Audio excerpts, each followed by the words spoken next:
All right, so we're here with our next edition of the 4-H's. I'm here with Andrew, and we're standing in front of the Whaling Monument in just down by the Victoria Quay here. And we're obviously at nighttime, if you can't tell. Yeah, it's nice to get outside. It's COVID helpful to get outside and keep our distance a little bit. Yep. So that's why we're doing this. Yeah.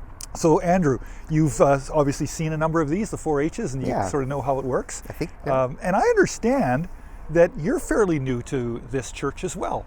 That's right. Yeah, we've been at Aerosmith for just about 2.5 years, something like that. Coming up on that. A little bit of your history, getting you here. Okay, I'll give you the Cole's Notes version, I guess.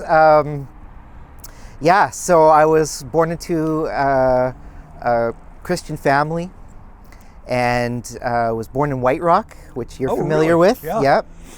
And spent the first few years of my life in Surrey, and then moved out to a small town in Alberta. And my dad was a pastor, and so that was his first pastorate there. And I obviously grew up in the church and familiar. And I did give my life to the Lord at a very young age, probably 7 or 8, something like that. And, it was good. I just felt there wasn't much growth. I didn't really get discipled or grow in my faith at all. So, do the church things, go to church, and pretty regular there. When I was in grade 6, we moved back out to BC, to Sunshine Coast, and I met my future wife soon after, Cal. and Cal, and unfortunately, because my faith wasn't really strongly rooted, I started hanging out kind of with the wrong crowd, and just kind of rebelling a bit against my upbringing and parents and the church, and maybe a typical pastor's kid, if that's a typical thing, I don't know. But there seems to be that kind of stigma anyways. But yeah, so I started just, getting into partying and drinking and drugs, and just kind of walked away from my faith for a few years. And I said I was fine, as I'm free and all of that, but really I was still deep down quite unhappy and unsatisfied, and but not on the outside, obviously. Anyways, God had different plans for me, gave me a wake-up call when I was 16. My mother actually died of cancer, so that was obviously very impactful, and which actually brought me back to the Lord, kind of was a wake-up call. And I did recommit my life to the Lord, started dating my future wife, Colleen, and we got married, and then moved back to Calgary. Okay. And I was working in cooking at the time. Eventually grew kind of dissatisfied with that, and we moved back to BC, kind of the pattern. And I went to move back to the Sunshine Coast. I started going to BCIT and training as a surveyor. And we ended up at our last church, and in Sechelt, our previous church. And it was just a really good move for us. It was a real, just a Bible teaching verse by verse, just really grounded in the Word and solid, and getting everybody really grounded and reading and doing quiet times and studying and memorizing. So it was so impactful for us, and just helped our faith so much, helped my faith so much. And in that church, it was very, they would raise up pastors and give training, ministry training, and really into sending out pastors. And so I resisted for a long time being a pastor's kid, but we would go to ministry conferences, and eventually, I just kind of felt the Lord speaking to me about going into ministry, and so having gone through some of the training, and we prayed about where to go, and I felt God was calling us here to Port Alberni. And so it was quite a thing. I then ended up taking a job here, but our house hadn't sold. And so there was a little bit of me over here, the family over there, but eventually we all moved over here. And in about a year later, we did a church plant, and tried to do that, and a couple of times. But we just felt that, that wasn't kind of where we were called, or what we were called to be doing. And kind of got to a point of just kind of like, okay, Lord, what do we do? Where do we go? And so Cal's like, I think we should go to Aerosmith. So that's what brought you there. That's what brought us here. Good. Yeah. It's been a great move. Yeah.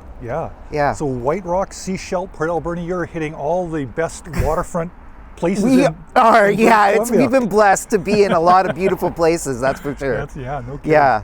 Good. Yeah. So that's your history. So we're gonna relocate just a little bit, and then we'll move on to the next H, which is Heroes. Okay.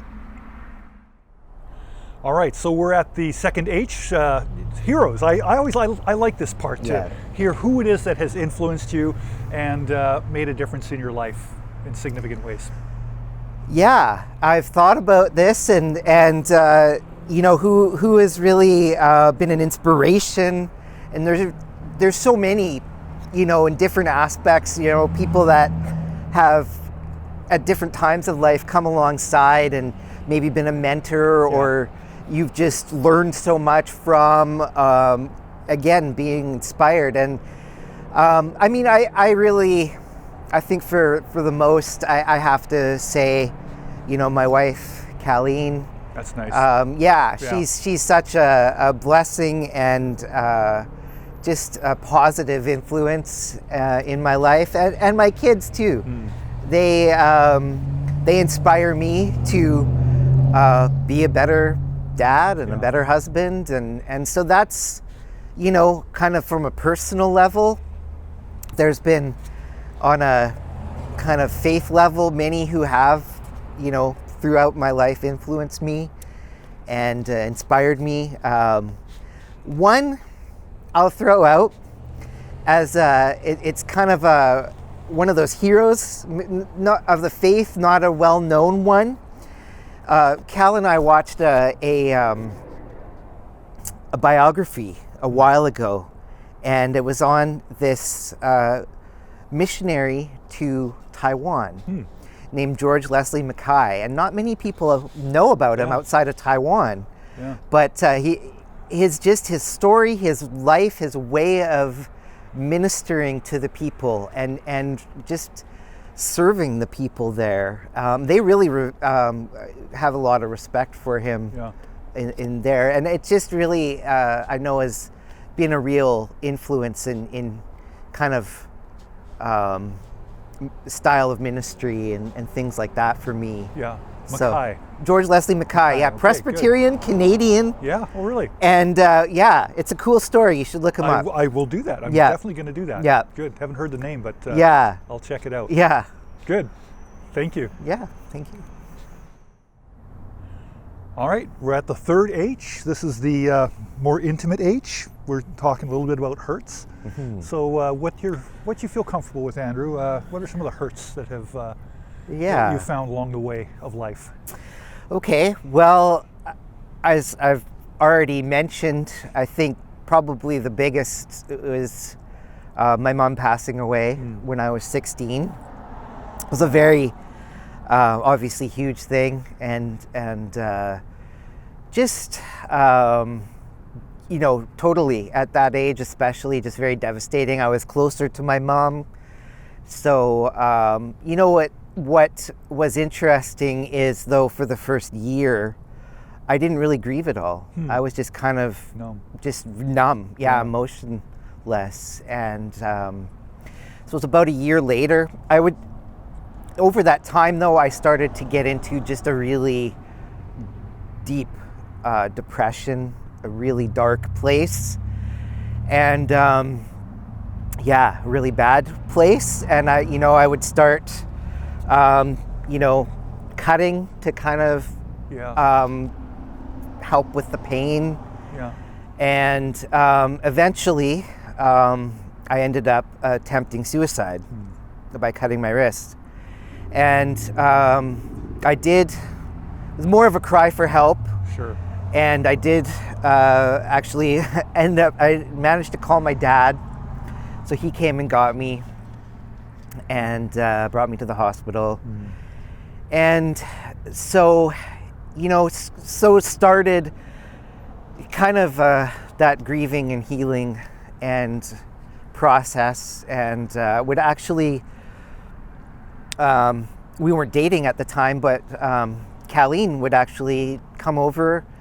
She just lived like a block away, and we'd go for walks. And I'd just talk through stuff, and she really helped me in that process, and just finding out other things too, like actually I knew this, but not how it impacted me, but I'd lost a baby brother when I was 2, and he was 1 year old, and he had heart and lung problems, and they tried operating, and he didn't survive.